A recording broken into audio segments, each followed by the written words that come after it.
Shalom. First and foremost, give all praise, honor, and glory to Yahweh, Bashem, Yahushua, Bashem, Kakadash. Double honors to the elders and apostles of Great Millstone who rule well and who is worthy to be counted for double honors. And peace and salutation to you, brothers out there pushing the truth wholeheartedly and sincerely and full of the gospel. All right, it's Brother Gabaria.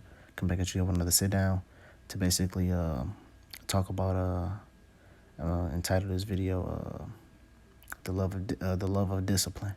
All right, because that love of discipline is what's gonna keep you in straight. Is what's gonna keep you in line. All right. Now, when you think of discipline, what do you think of? You think of something that 9 times 10 is something that you don't want to do. All right. But you're how can I say you do not necessarily force yourself, but you compel yourself to do it. You know, first thing that comes to my mind is working out. You know, usually people that work out, you know, kind of will make excuses. Oh, I don't want to go to the gym because of this. I don't want to go to the gym because of that. But the discipline is, but I still got to do it. It still needs to be done. All right. And that's what the Yahweh Bashem Yashai is giving the representation of discipline to wisdom. All right. That's it's like the love of discipline to wisdom. This is Wisdom of Solomon, chapter 6 and verse 17. It says, "For very true beginning of her is the desire of discipline." All right. So it's not one thing that, you know, when you think of discipline is something that you got to force yourself to do. You actually have to desire discipline. All right.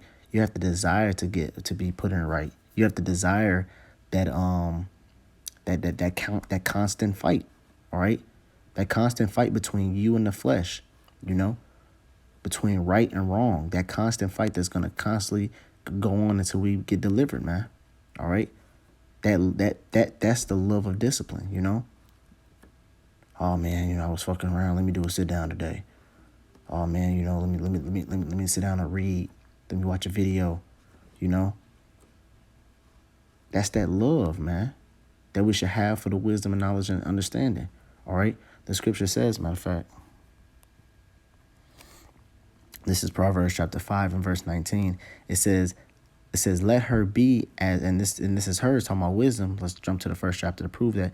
It says, "My son, attend unto my wisdom and bow thy ear to my understanding." All right. It says that thou mayest regard discretion and that thy lips may keep knowledge. And then it starts talking about the strange woman, but that woman that she is talking about is talking about discipline. All right. Wisdom, knowledge, and understanding. It's like wisdom. Wisdom, knowledge, and understanding. All right. Now it says in verse 19, it says, "Let her be as the loving hind and pleasure a roe." All right. The loving hind and pleasure a roe. Well, a roe is a female deer. All right. But in this case, is basically compare wisdom as into a woman, a very beautiful woman. All right.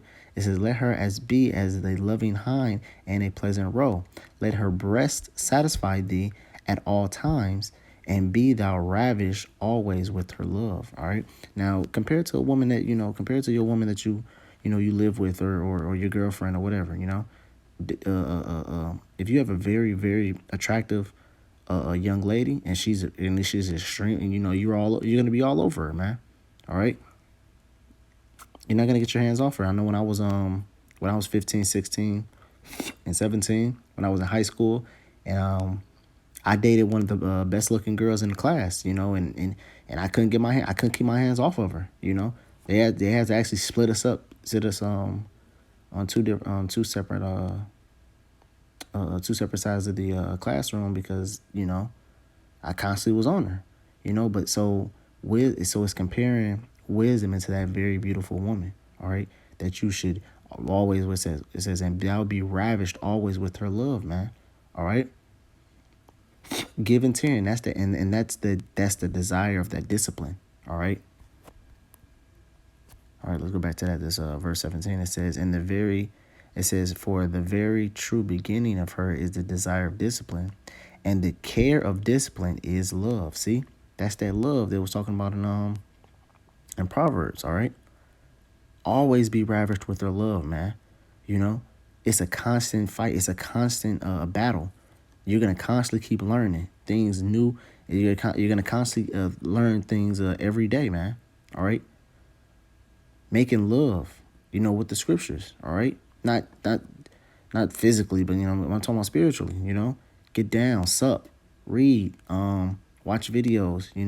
If you don't have time to read, then throw on the Bible Gateway and listen to the word.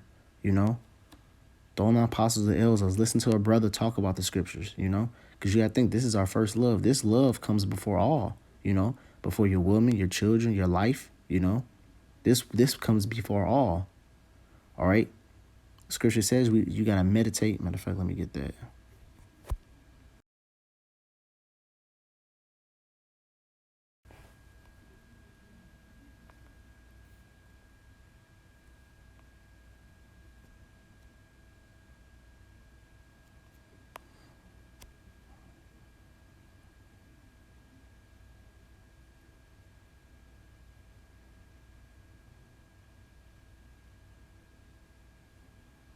That's a good one right here. Psalms 119 and 78. It says, "Let the pride be ashamed, for they deal perversely with me without a cause. But I will meditate in thy precepts." All right, and precepts basically means commandments. All right, that was a good one. But that's not the one I'm looking for.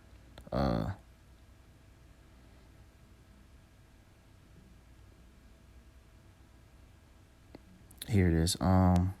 This is Sirach, chapter 6, verse 37. It says, "Let thy mind be upon the ordinance of the Lord, and meditate continuously in his commandments. He shall establish thine heart and give thee wisdom at thine own desire."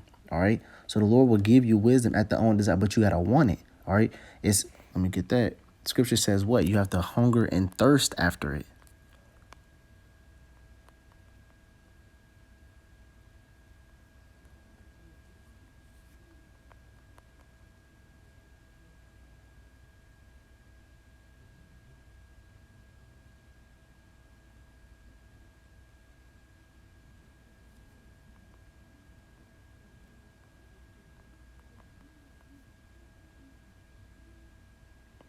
This is Matthew chapter 5 and verse 6.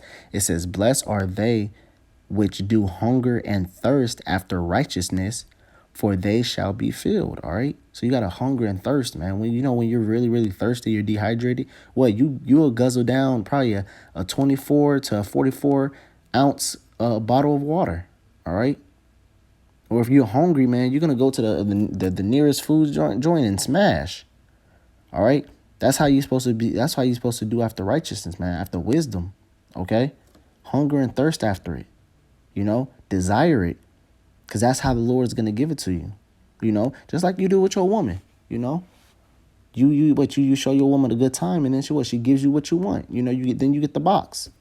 Now with the wisdom, you got to make love to her. You actually have to sit down, take the time to study, read, listen, and meditate. And then you'll get the understanding. You'll get the wisdom, knowledge, and understanding. All right. You'll learn certain breakdowns. You'll learn dark sayings if that's what you want. You'll learn. Hey, and the scriptures are ongoing, man. You can read the scriptures a million times and not have the proper not have the proper. I ain't gonna say not have the proper breakdown, but you can have you can read the scripture a million times, know how to break it down every which way, and the Lord still reveal another way to you. You can read a scripture and be like, "Oh yeah, this mean this and this mean this," but you look at it spiritual, and you look at it you look at it another way through the spirit, and it can mean something totally, well, not something totally different, but it can mean something twofold or even three or fourfold. That's the spirit constantly opening up your mind. Hey, when I was much younger in the truth,